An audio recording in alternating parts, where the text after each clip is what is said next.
Hi, everyone. Welcome to Life Edge, because life just doesn't have to be mediocre, and we wouldn't want it that way, would we? I am Rick Zanotti, and I am not joined today by Dr. Susan Nash, who's our normal co-host. She couldn't make it. She was very, very disappointed. So anyway, she will have to meet John David Mann another time. But that's who's on the show today, John David Mann. If you don't know who he is, you should. He's a great author. He's a wonderful writer of many, many good books. He has kept me company on many, many trips and many, many evenings before I go to bed. Love his work. And we'll talk to him about some of that. Here we go.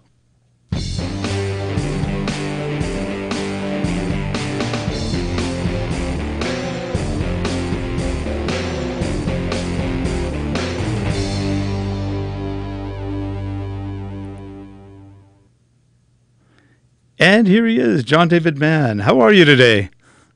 Yeah, I'm fantastic. Good to be here again, Rick. I'm glad you could join us. And you're always up to something new and good. And I know you've got a new book coming out May 7th. In fact, we're going to have links below to a pre-order site. Make sure you get the book. Trust me. You will never be disappointed. And it's called The Latte Factor. The Latte Factor.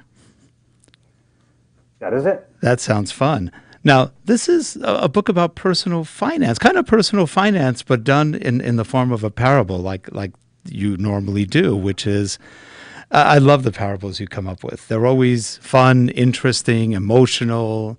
You run the gamut. You can get people going on a lot of things. You did the recipe recently, which was just last year, one of my all-time favorite books. And you know what? Last time we had you on, I was telling you that months after reading the book, I was still thinking about it.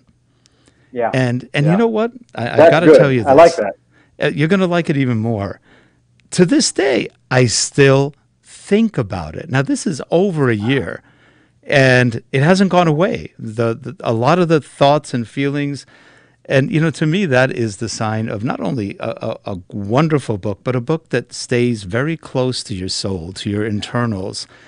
And, that's just wonderful. I think it's absolutely great to feel that way and to think. And, of course, The Go-Giver, another series of books you co-wrote with Bob Berg, same thing.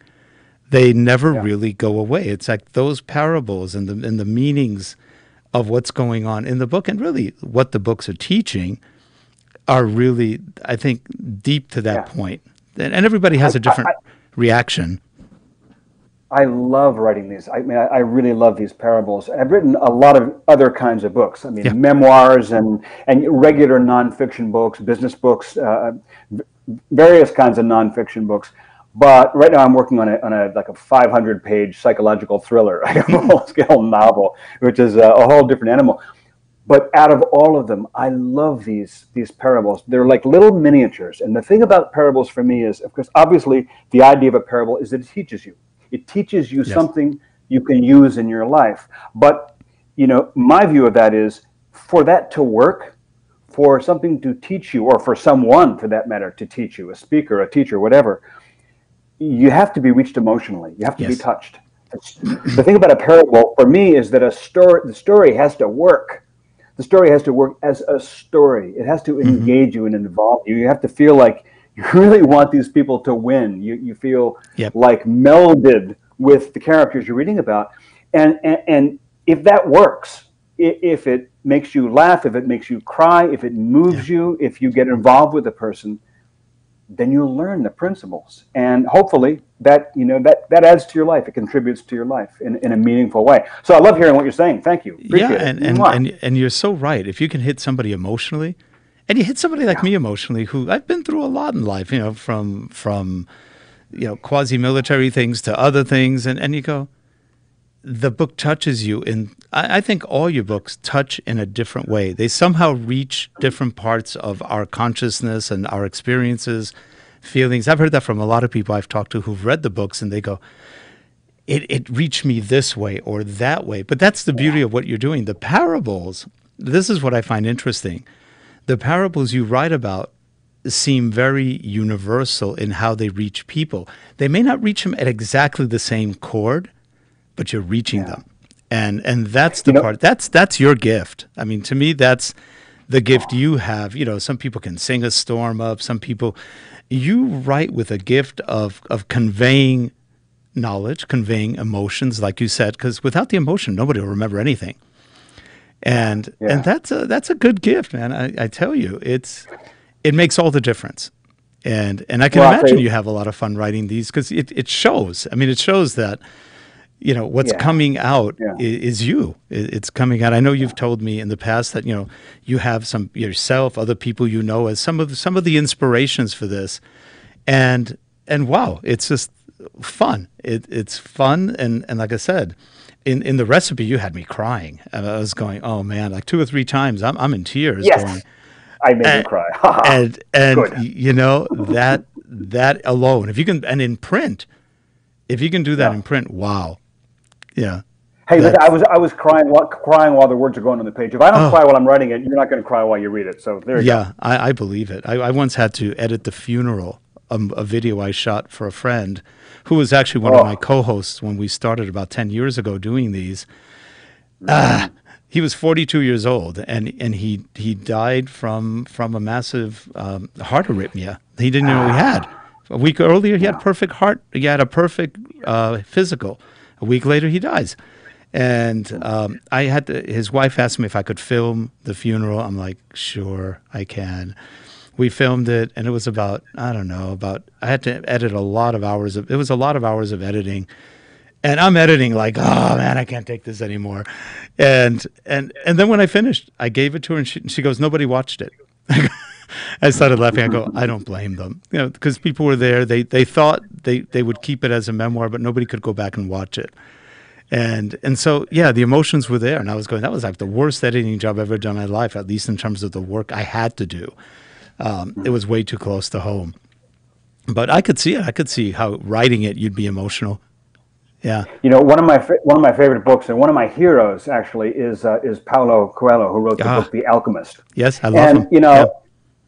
Next thing you're gonna say is, oh yeah, I love that book. It's on my favorite books list. Yeah. Everybody says that. Mm-hmm. I think that book is on more people's my favorite books list than probably any book on the planet, just about. Yeah. And he's a hero of mine in terms of telling a story that is real, that is human, and that leaves your life changed. Yes. That's the goal. Interestingly, Paulo Coelho played a pivotal role in this book, in the Latte Factor, coming into being. Yeah. Interesting. That's a teaser. For anybody in the audience, I have not yet read. John sent it to me about 2 weeks ago, and unfortunately, it just coincided with overwhelmed amount of work at work. A lot of phone calls. Get home at night, I'm just glassy-eyed and going, "Oh God, that was a long day." So I'm in the same position you guys are. I am dying to read it. So in fact, I'm taking off a couple of days. I'm going to take it with me. So I'm looking forward to actually reading it while I'm gone. But this is, now the difference between Paulo Coelho's book and what you did is I really liked his book. It affected me a little differently because that was more, to me, his book was more kind of like some of the life experiences I've had, but it's slightly different. Yeah. But it didn't hit me as emotionally as your books do. It's a different feeling. Here's the thing. You want this to be universal. So let me just say, in this book, The Latte Factor, audiovisually, The Latte Factor. Yep. This book is, the hero of this book is a 28-year-old woman named Zoe. And I perceive through my powers of observation, Rick, that you are not 28 years old. You're not a woman. Your name is not Zoe. No. But that may be the case. Nevertheless, I'm pretty confident in saying anybody can relate to Zoe. Zoe's story is our story. Zoe's story is everybody's story. When the book opens, she's living a life that's okay. She's got a job that she likes. It pays pretty well, not as well as she'd like. She lives in Manhattan, so it's kind of expensive. She lives in Brooklyn, not expensive, and so her life isn't awful, but there's something missing. She doesn't quite know what. She opens up, she's going to work one day, and she walks through the Oculus, this big, beautiful white marble structure in lower Manhattan that was erected over the ashes of 9/11. Yes. She's walking through the Oculus, and she sees this bulletin board, this big advertisement across this LCD bulletin board. It's a picture of a shipwrecked boat on a desert, which makes no sense. And underneath it, there's a caption that says, if you don't know where you're going, you might not like where you end up. And something Excellent. Yeah. about that nags at her. And the reason it nags at her is that she doesn't really know where she's going. I mean, her life is okay, but where is it headed? And she realizes in time that what's missing in her life is the life part. It's like it's not quite Zoe's life the way Zoe's Yeah. life ought to be. And that's um, yes, it's a book about personal finance, but it's also a book about capturing and realizing your truest life, your real life, Yeah. and the life you were put there to live, the life that if all things were equal and you could, that you would live. That's the goal of that. And whether you're in your 20s and starting out, or you're a baby boomer in your 50s, or whatever age bracket you're in, um, creating that financial freedom, these three simple principles of Hmm. financial freedom that the book talks about, they apply to anybody, Yeah. any age. It's not too late. It's not too early. It's really so. Zoe is everybody. And the interesting thing about that is, especially when you talk about finances and everything else, a lot of people, it's not that they can't make it; they don't even think about making it. It's one of those, how do I make it? I don't know. I have no Yeah. idea. And when they can make it, or when Yeah. things happen. Like for example, I remember I've had talks with people about the Go Giver books, and people go, "Yeah, they're good, but I mean that's not reality." And I go, "Why do you say that?" Well, I mean, because, that doesn't happen to people. I go, I know people who it has happened to, including Yeah. me. Yeah. I have stories that are very much right out of the Go Giver. And I go, my God, these stories happened before I read the Go Giver, before it was even out. And I went, You know, wow, that's I that's a lived really, that. really good point. It's a really Yeah. great point. This thing about reality, Hmm. I think that what gets in the way for a lot of people in terms of their wealth, and maybe this is true of their health too, but certainly of their wealth or their financial status, is for most of us, the book talks about three myths, Mance. And one of Hmm. those myths is that it takes money to make money. And that's something you hear people say. It Yeah. sounds wise. It sounds like the voice of experience. It's nonsense. It's Yeah. BS. It's not true. And furthermore, it's a crutch. It cripples you. What it does is people tend to think that being financially free, financially independent, or even just having their finances under control, having their life financially handled, seems like a far off thing. Right. Like Right. for other people, not for me. It's impossible. And Zoe goes through most of the story in that state of like, yeah, I can see where this could work for other people, but Yeah. not for me. Most people, in my experience, feel that way. It's Yeah. like getting out from under my debts, being able to take the vacations I want, the trips I want, the things I want to do, the places I want to be. Yeah, that's somebody else's life. It's not my life. It is your life. It is possible. You don't have to suddenly make a lot more money No. for that to take place. What it takes is some simple changes in everyday behavior. And like you say about what people say about the Go Giver, it's not realistic. Actually, it's quite realistic. Hmm. And the three principles of financial freedom in the Latte Factor, you don't have to be a math whiz or a genius. By the way, it's not about budgeting. One No. of the characters in the book says, first thing you do with a budget is throw it in the trash. Budgets don't work because they're Right. not natural. They don't fit human nature. Yeah. No, these principles are doable. They are real life. Yeah. And from experience, I've talked about this on other shows. I've done it, Yeah. and it was pure, call it coincidence, call it luck, call it just the right moment at the right time. But we got an account years ago, and we were almost near bankruptcy at one point after 9/11 because we had almost a $2 million company, and we got hit hard by 9/11 because people cut all business. It's like, whoa, what are you doing? And they cut it because they were afraid. And we went from a larger staff to just about no one, and we went, gee, this is not looking good. But we didn't close down. At one point, my wife said, maybe you should look for a job again. And I go, not ready yet. Not ready. I don't know why, but I said, not ready yet. And then I got a call from a friend that I knew professionally, and she said, I've got a problem with one of our clients. I don't know how to fix it. Can you help us? Sure, I'll give him a call. 3 hour call later, we had the client fixed up. Everything was done. Client's boss asked her, who helped you? I don't know, a couple of guys at this company called Relate. And that was it. So I got a call later from her manager saying, you know, you did that for free. I go, well, you know, it was helping someone out. That was all. We didn't think about it. We did nothing special. It was just helping you guys out. And they said, we want to work with you. Well, that turned into about a $20,000 project. And throughout the years, about, I don't know, 15, 20 million in business. And you go, all from 3 hours of free help with no thought whatsoever to get anything out of it other than helping. And when we were in a bad situation, it's like, what do they say? What's that old thing? The sign of a real person is hearing what they say when they're alone and nobody else can hear them. I mean, you know, it's the same. You know, you have to be who you are. You have to be congruent. And I think that's part of it. Now, all of your books have shown congruent people. And, you know, people who act one way all the time. They're not changing. They're not vacillating. They're people who are sincere with themselves. And what things can happen. And the other thing is, like you were saying, if you pay attention, it's amazing what you notice. And that also creates opportunities without even thinking about sometimes. So, no, I would say The Go-Giver should be mandatory reading everywhere, high school on, because it teaches you so much about life that people never learn. You're not going to learn it in school. You're not going to learn it from your best friend.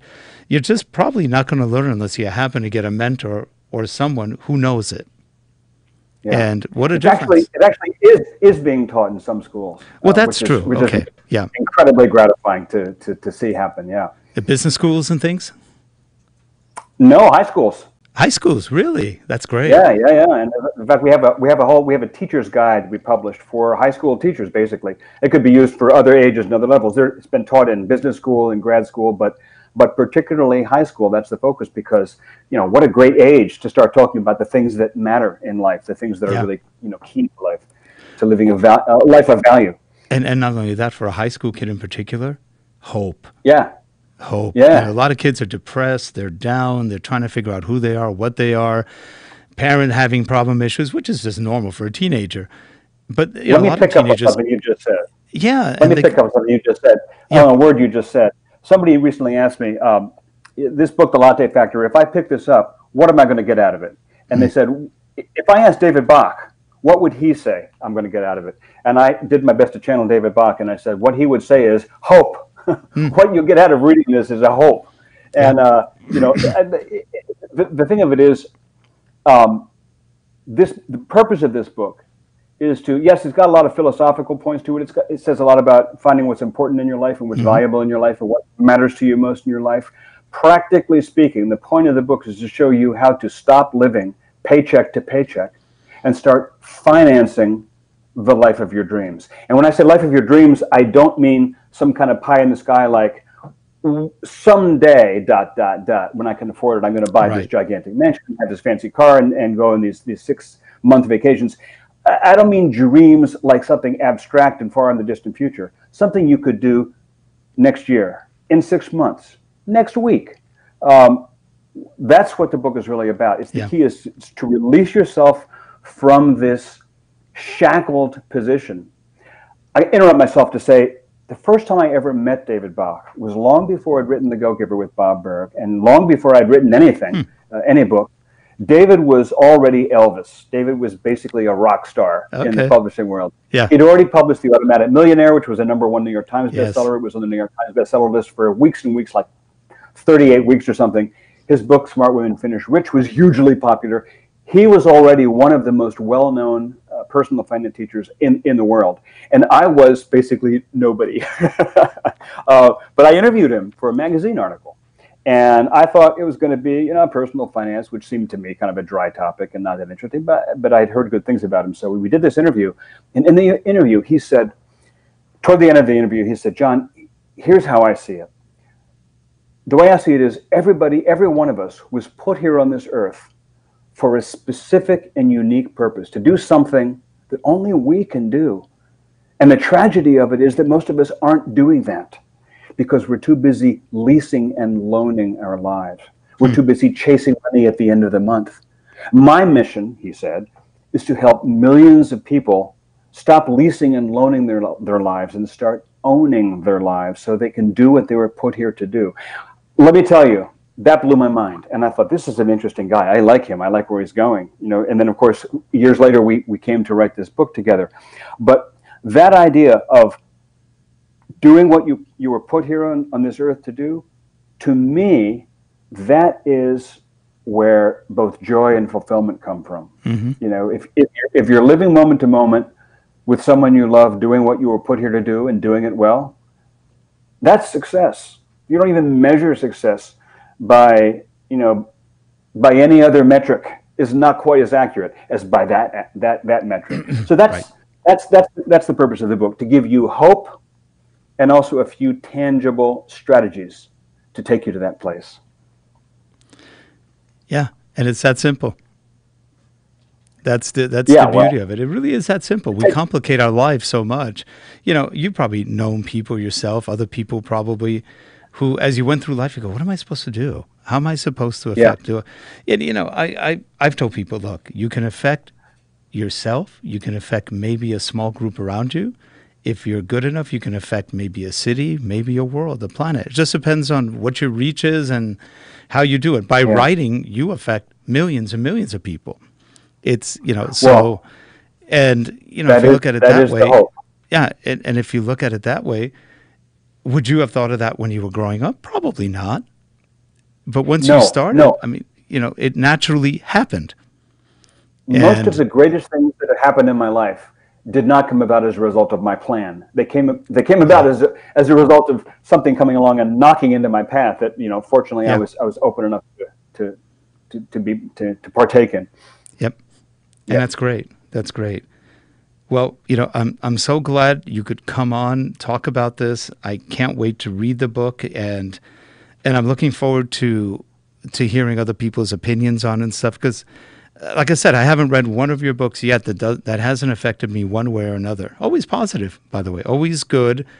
And well, that's good. And always, reflecting on, what have I done in that respect? Have I done that right or wrong? And there's really no right or wrong. It's just, how you deal with things. But I know you haven't read this yet. I haven't read the book yet, which I'm thrilled about, actually. I'm glad you haven't, because your listeners are in the same place. You haven't seen the book yet. But I'll tell you one quick thing about it. In pre-publication, before it was ready to go to press at all, David and I started working with our publisher, and the editorial staff and production staff and different people, promotional staff, started reading the manuscript. And we started hearing from them. We get in conference calls to talk about the logistics of producing the book, right? This is a business call. Yeah. And they get on the call, start out saying, hey, listen, I got to tell you, my husband read the manuscript this weekend, which blew my mind. He never reads this stuff. And we've already started implementing some of the things that you have in the book. And, and here's the part that I love. And, I've heard some of this stuff before, actually for years, but I never could quite see how to put it in practice. But this week, we put these things in practice, and our financial ship is already turning.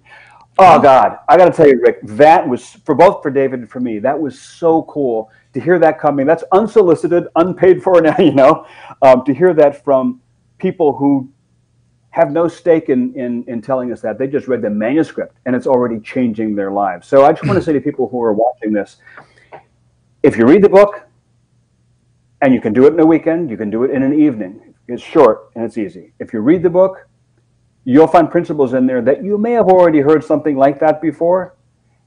It will change your financial life. That's it.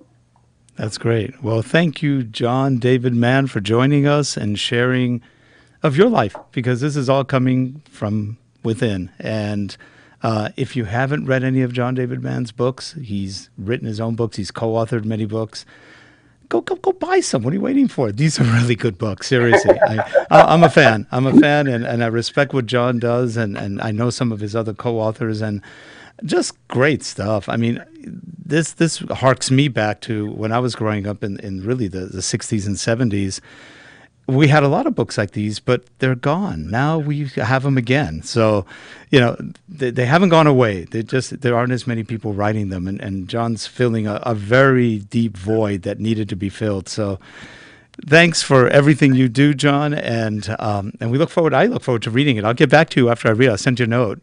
And again, I have no doubt that you will. I have no doubt that you will. And Done it again, before. in show notes below, there's information on how to pre-order the book. It'll be out within a month. And don't wait. Go get it. Become what you can be. Thanks, John. Appreciate you coming on. And for all you folks watching, please check the links out and definitely read the books. If you haven't yet, you'll love them. They're great. They really are. Have a good one, everyone. We'll see you next week. Yep. Bye-bye.